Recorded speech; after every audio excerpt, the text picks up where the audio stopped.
సచివాలయంలో సీఎం చంద్రబాబు నాయుడు గారు మాట్లాడుతున్నారు. చూద్దాం లైవ్ లో. ఇక్కడికి వచ్చిన తర్వాత వెల్ఫేర్ లో రెండు బ్యాలెన్స్ చేసుకుంటూ ముందుకు పోతాం. భవిష్యత్తులో కూడా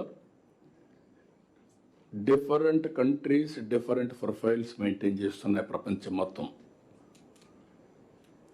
అమెరికా కంటే చైనా కంటే ఆర్థిక అసమానతలు తగ్గించిన దేశంగా భారతదేశం ఉంది. దానికి కారణం మన పబ్లిక్ పాలసీస్, మన డీబీటీస్, మన వెల్ఫేర్ ప్రోగ్రామ్స్ అన్నీ కలిసి వచ్చాయి.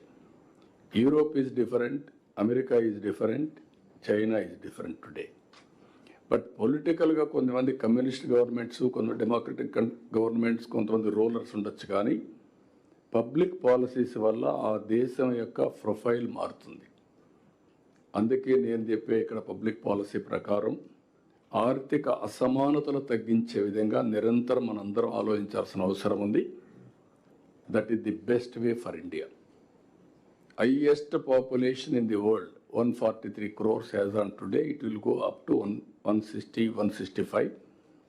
మళ్ళీ తగ్గుతుంది. అక్కడి నుంచి మనకు కూడా పాపులేషన్ ఏజింగ్ ప్రాబ్లమ్స్ అన్నీ వస్తాయి. అట్ ది సేమ్ టైం మనం ప్రజల్ని ఎలాంటి సమాజాన్ని, ఒక పక్క ఒక వ్యక్తికి $1 billion ఆర్ $1 trillion, ఇంకొక పక్క లాస్ట్ మైల్లో ఉండే వ్యక్తికి ₹100 డే ఆర్ $200-300 లేని పరిస్థితి. అందుకే నేను ఇక్కడంతా కూడా ఈక్విటబుల్ డిస్ట్రిబ్యూషన్, సమాజంలో ఉండే అందరికీ అవకాశాలు ఇచ్చే విధంగా ఒక ఎత్తు అయితే అన్ని ప్రాంతాల్లో కూడా అవకాశం రావాలి. మొన్నటి వరకు Rayalaseema lowest per capital income, Anantapur was the lowest per capital income once.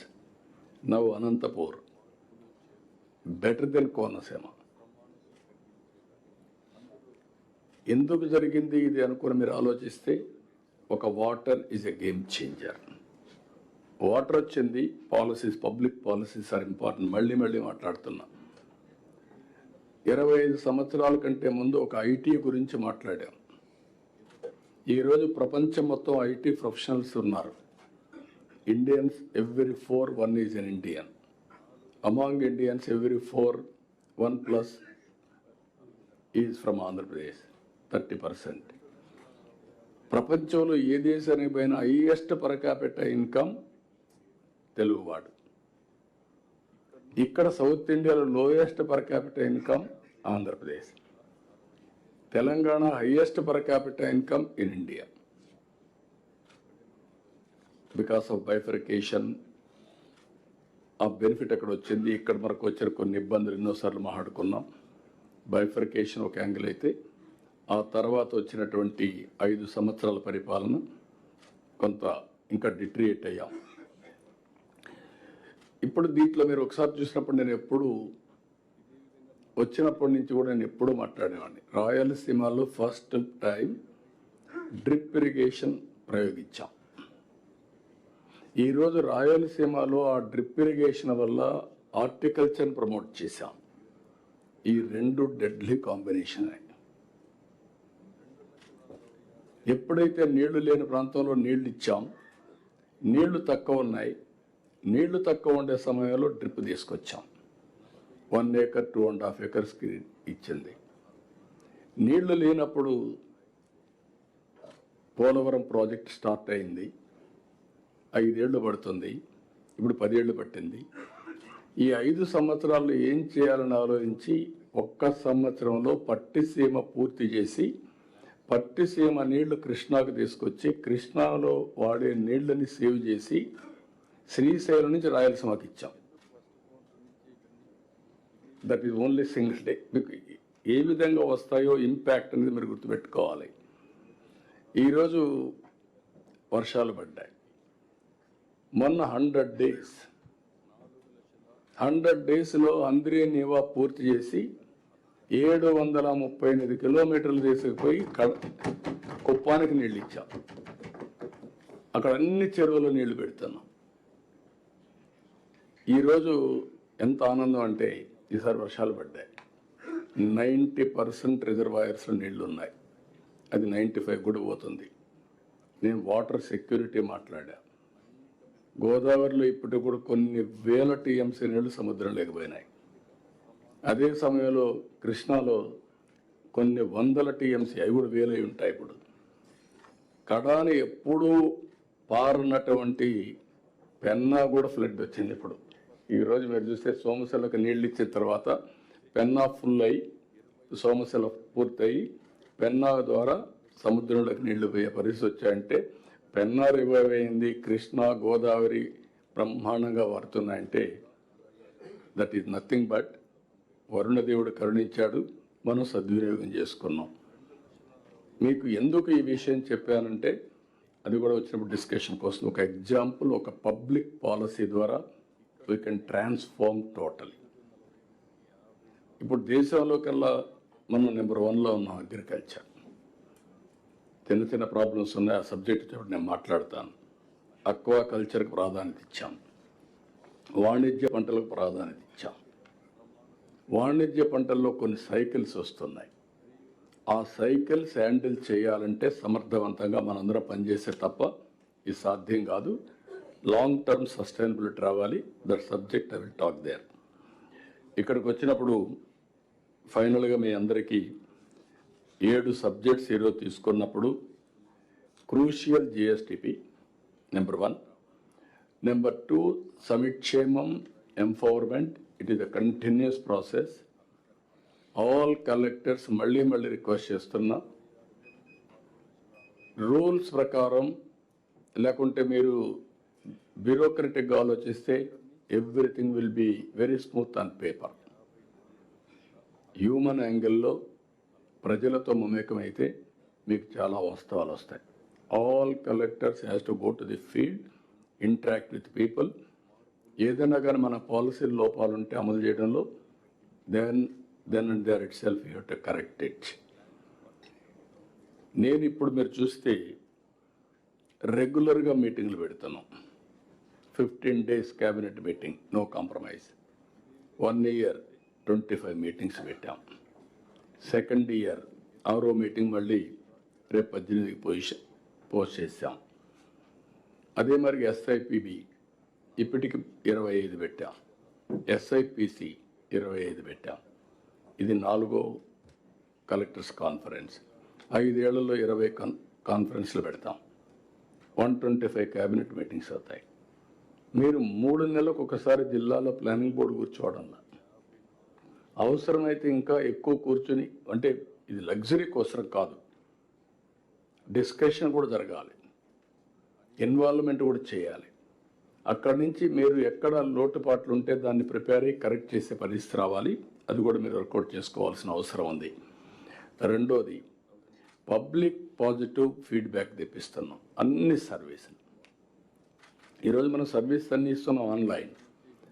Back ఎండ్లో డిపార్ట్మెంట్స్ కాంప్లికేటెడ్ ప్రొసీజర్స్ ఉన్నాయి. పబ్లిక్ని రేటింగ్ కూడా ఏమంటున్నాం, రేటింగ్ ఇస్తున్నారు. అది కొలమానం అవుతుంది అందరికీ. మీరు వెల్ఫేర్ ఇస్తున్నారు. I'm very happy. As on today welfare ప్రోగ్రాంలలో pensions distribution the best in the state. 91% satisfaction level, highest satisfaction ఏదైనా ప్రోగ్రామ్ ఉందంటే పెన్షన్. దీంట్లో 2 రీజన్స్. ఒక రీజన్ మీకు ఇచ్చే డబ్బులైతే, రెండో రీజన్ అమలు చేసే విధానం. ఎవ్రీ పెన్షన్కి వినూత్నంగా ఆలోచించి ప్రజల్ని ఎంగేజ్ చేస్తున్నారు, కరెక్ట్గా రీచ్ అవుతా ఉంది. ఇచ్చే వ్యక్తి కూడా ఒక హ్యూమన్ యాంగిల్లో బిహేవ్ చేస్తున్నాడు, అరగెన్సే లేకుండా. అది one of the best program అయింది. ఇలాంటివి every program has to compete. 90% రావాల్సిన అవసరం ఉంది. మూడోది లాజిస్టిక్స్ అండ్ ఇన్ఫ్రాస్ట్రక్చర్. నేను వాటర్ చెప్పాను, power, roads, airports, ports, inland waterways. Logistics cost should be the lowest in the country ఉండాలి మంది ప్రపంచంలోనే. రెండోది, లాస్ట్ 5 years చూసాం, ఆల్ రోడ్స్ అన్ని పాట్ హోల్స్. కొన్ని నేషనల్ హైవేస్ కూడా పనులు జరగకుండా ఇబ్బంది పెట్టారు. Now I made it very clear.